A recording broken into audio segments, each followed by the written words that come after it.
Assalamualaikum, Om Swastiastu, Shalom, dan salam sejahtera bagi kita semua. Baik, di sini kami dari kelompok 3 akan melakukan praktikum mengenai erosi dan pelapukan. Sebelum itu, izinkan kami memperkenalkan diri. Anggota kami yang pertama yaitu Nikade Aristayanti dengan NIM 191307105. Yang kedua ada Idewe Ayu Sulistiani Sukma dengan NIM 191307107. Dan yang ketiga yaitu saya sendiri, Fiona Veronica Maharani dengan NIM 191307117. Yang keempat ada Niputu Rani Natasha Sugilantali dengan NIM 191307118. Sebelum melaksanakan praktikum erosi dan pelapukan ini, ada baiknya saya menjelaskan terlebih dahulu mengenai erosi dan pelapukan itu sendiri. Yang pertama, saya akan menjelaskan mengenai erosi. Erosi merupakan suatu peristiwa pengikisan padatan atau sedimen, tanah, batuan, dan lain-lain. Karena adanya erosi transport agen seperti angin, es, air, dan hujan. Faktor penyebab erosi sendiri seperti iklim, topografi, vegetasi, jenis dan sifat tanah, serta aktivitas manusia. Macam-macam erosi ini yaitu ablasi, deflasi, abrasi, dan eksarasi. Selanjutnya, saya akan menjelaskan mengenai pelapukan. Pelapukan merupakan suatu peristiwa penghancuran atau perusakan dan pelepasan partikel-partikel batuan. Proses pelapukan batuan ini membutuhkan waktu yang sangat lama. Faktor-faktor yang mempengaruhi pelapukan antara lain keadaan struktur batuan, topografi, cuaca, dan iklim. Menurut proses terjadinya, pelapukan dapat digolongkan menjadi 3 jenis. Yang pertama yaitu pelapukan fisik atau mekanik. Yang kedua yaitu pelapukan organis, dan yang ketiga yaitu pelapukan kimiawi. Selanjutnya, saya akan menyampaikan mengenai tujuan dari praktikum erosi dan pelapukan ini. Tujuan yang pertama yaitu mempelajari proses pelapukan. Yang kedua, membedakan pelapukan dan erosi. Yang ketiga, membedakan pelapukan mekanis dan kimiawi. Yang keempat, mengidentifikasi faktor-faktor yang mempengaruhi laju pelapukan. Yang kelima, mengidentifikasi faktor-faktor yang mempengaruhi erosi. Baik, langsung saja kita mulai yuk praktikumnya. Nah, di sini saya akan memperkenalkan alat dan bahannya terlebih dahulu. Yang pertama itu ada tanah, kemudian gunting, selotip, 1 buah dupa, korek api, kertas, pulpen, penggaris, penampung air, 4 buah gelas, 3 buah gelas yang sudah diberi label nama A, B, dan C, 1 gelas berisi air, dan yang terakhir ada kertas kue. Sebelum itu saya akan membuat 8 buah bola lumpur yang digunakan saat praktikum nanti.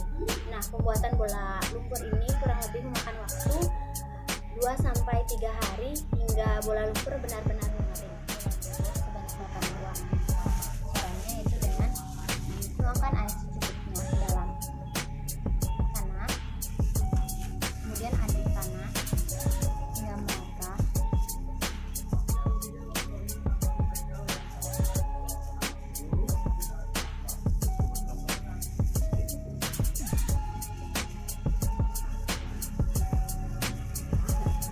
Untuk lumpur hingga mengental,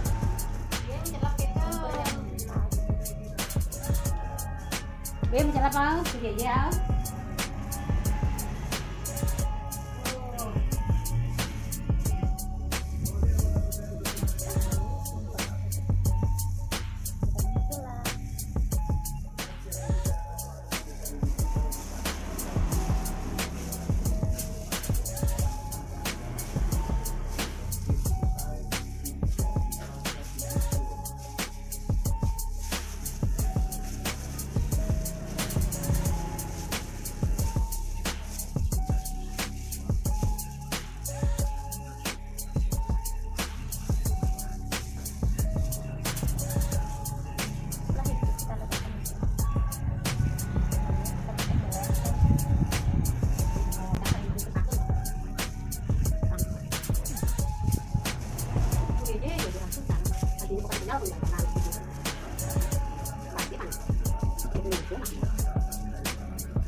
Selanjutnya saya akan melubangi gelas A pada bagian tepinya.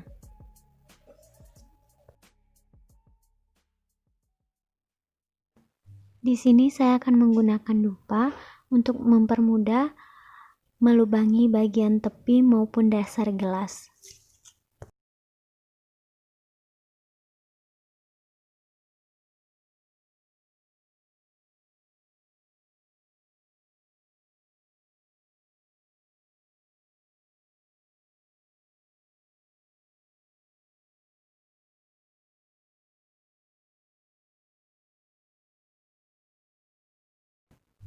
Pada gelas A, saya membuat lubang 8-10 lubang pada bagian tepi gelas A.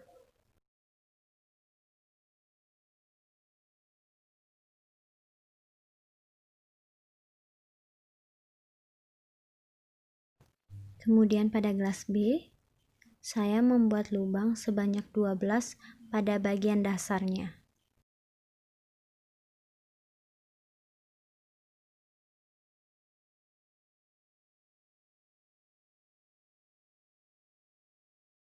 Dan yang terakhir pada gelas C dibiarkan tanpa lubang.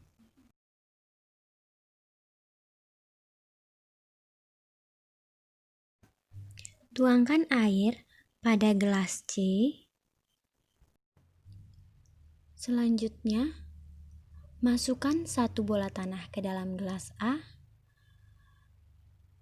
Lalu, letakkan gelas A di tengah kertas kue pada penampung air. Dan berdirikan penggaris pada sisi luar gelas A dan rekatkan penggaris pada gelas dengan isolasi atau slow tip.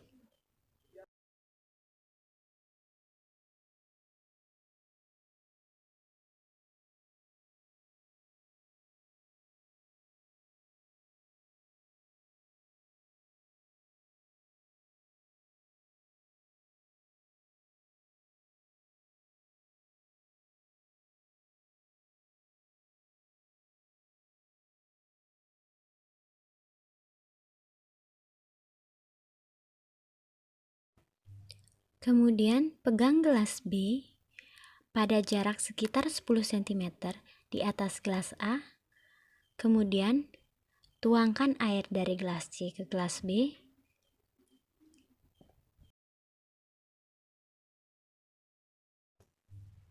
Setelah semua air mengalir keluar dari gelas B dan masuk ke gelas A, dapat diamati perubahan bentuk bola tanah pada gelas A dan isi kertas kue pada penampung air.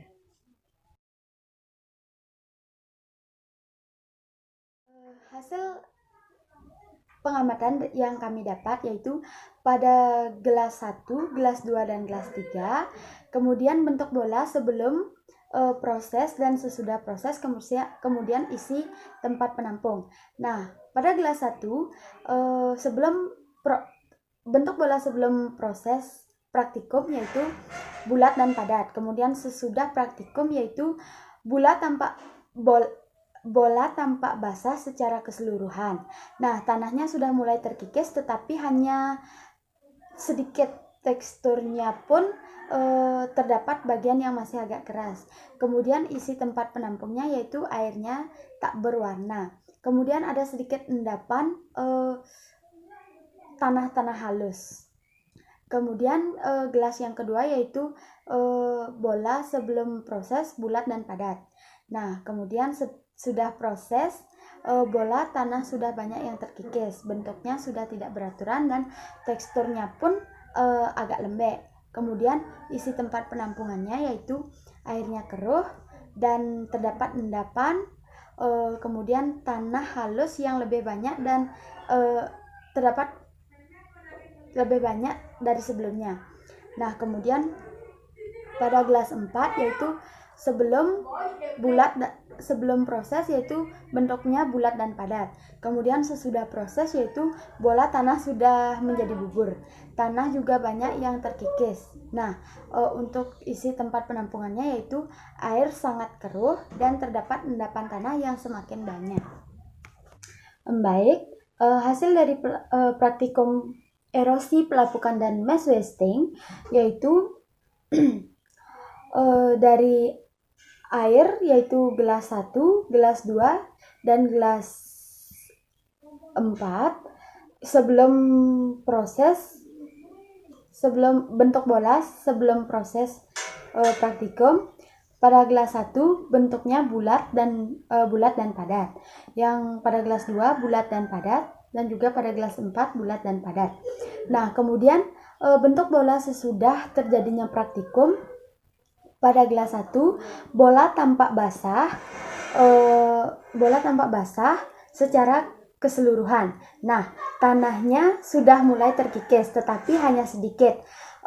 Teksturnya terdapat bagian yang masih agak keras. Kemudian isi tempat penampungnya ini airnya tak berwarna dan terdapat sedikit endapan tanah halus. Kemudian pada gelas 2, sesudah bola tersebut sesudah praktikum, bola tanah sudah banyak yang terkikis, bentuknya sudah tidak beraturan dan teksturnya agak lembek. Kemudian pada gelas 4, bola tanah sudah menjadi bubur, tanah juga banyak yang terkikis. Nah, ini isi tempat penampungnya itu. Perkenalkan, saya Rani. Di sini saya akan melakukan praktikum mengenai pengaruh luas permukaan terhadap laju pelapukan. Alat dan bahan yang kita gunakan pada praktikum ini masih sama seperti pada praktikum yang pertama, yaitu bola-bola tanah, gelas, kertas roti, penggaris, dan juga air. Langkah yang pertama yaitu kita masukkan 2 bola tanah ke dalam gelas A. Kemudian kita amati bentuk bola tanah dalam gelas, lalu kita letakkan gelas A di tengah kertas roti, dan kita berdirikan penggaris di sisi luar gelas dengan merekatkannya dengan isolasi. Lalu berdirikan gelas B sekitar 10 cm di atas gelas A. Kemudian tuangkan air pada gelas C ke dalam gelas B.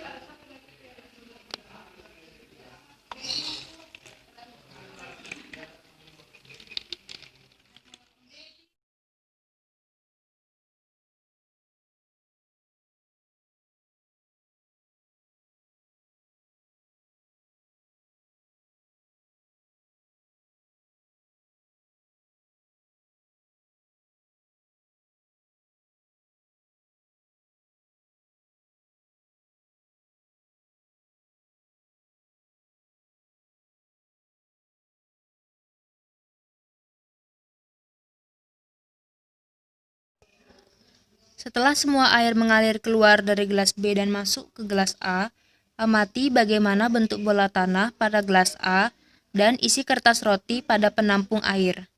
Kemudian catat data pengamatan ke dalam tabel. Hasil pengamatan dari pengaruh luas permukaan terhadap laju pelapukan. Nah, dari tabel pengamatan yang kami dapatkan, yaitu jenis kegiatan, bentuk sebelum proses, bentuk sesudah proses, kemudian isi kotak penampung air. Nah, jenis kegiatan yaitu 1 bola tanah dan 2 bola tanah.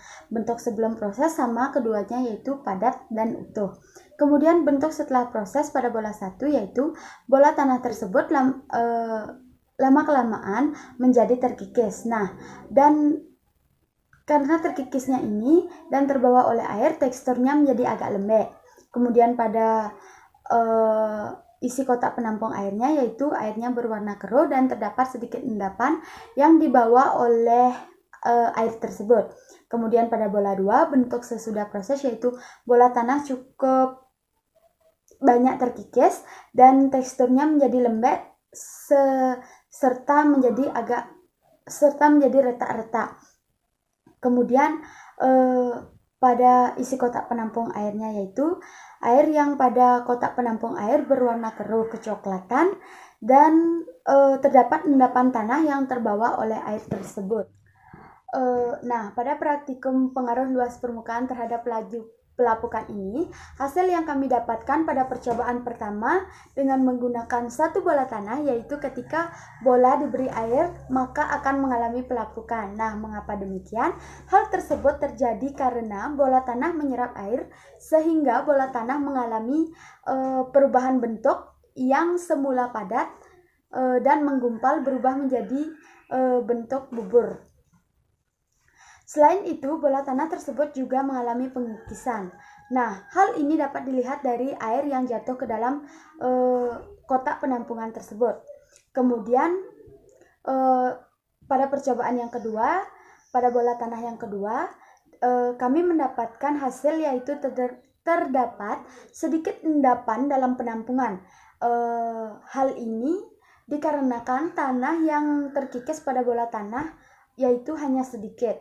Nah, karena jumlah bola berpengaruh dalam hal ini, jumlah bola lebih banyak dibandingkan dengan air yang digunakan hanya 1 gelas saja, sehingga tanah yang terkikis dan terbawa air pun itu sedikit.